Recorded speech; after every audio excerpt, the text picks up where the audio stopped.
You understand that there may be a particular dosha that is more prevalent at this time, but you also are curious about in your innate nature, Right. which is the most dominant dosha, right? And then how does that play out in your day-to-day life?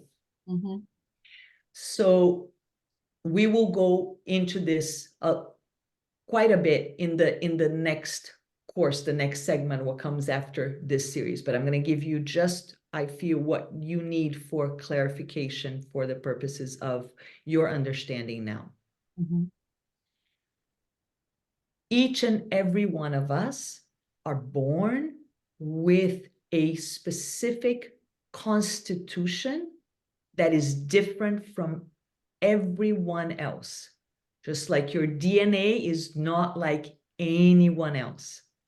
And this, within this constitution, there's earth, there's water. These two making up what we call the kapha dosha, the dosha that conserves energy first and foremost, but also does a lot of other things. In each of us, there is the fire element, which combined with a little bit of water gives us the characteristics of the pitta dosha, that which transforms. And each and every one of us have air and ether in us, which combined make up the characteristics of vata dosha, that energy which spreads, expands, that moves things. Mm-hmm. Now,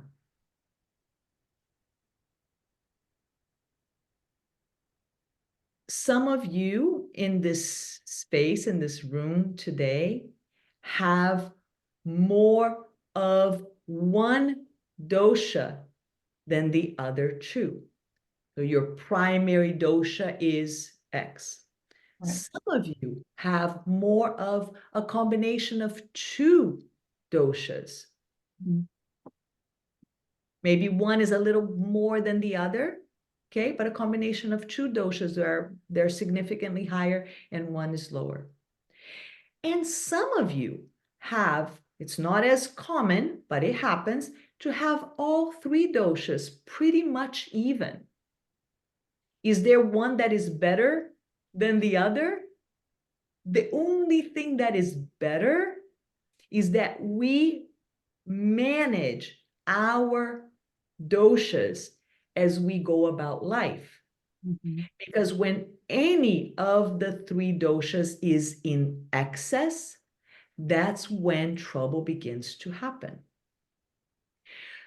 So, in the early stages of getting to know the doshas, it's infinitely more interesting that we look at our environment, inner environment, and say, what is in excess right now? What's being displayed that is showing excess?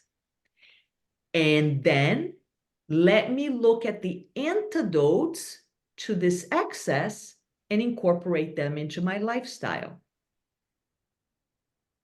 Getting to know the doshas in this way is an infinitely more effective way of going about this long-term exploration than filling out a test that says, I am this, Right. and therefore let me go look at the food lists that are going to bring this down, and then, okay, because then this vast knowledge that is very dynamic, that is all inclusive in terms of every aspect of life.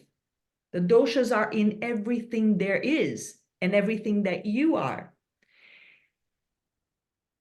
People limit themselves in their understanding by doing so. And that's not to say that if you ask me today to send you the best dosha test that I that I have come upon, that I won't do it and that I will, and it will serve you, yes, but with that understanding in the back burner, that is just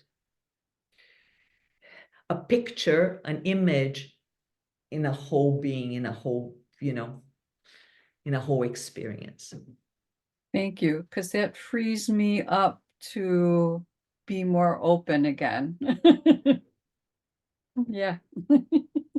It's natural that our tendency is to want to know what I am and want to fix what like what is wrong. It's that we're wired that way. It's for us to delight in, appreciate, and smile. And it's also our responsibility to come to know ourselves better. Thank you.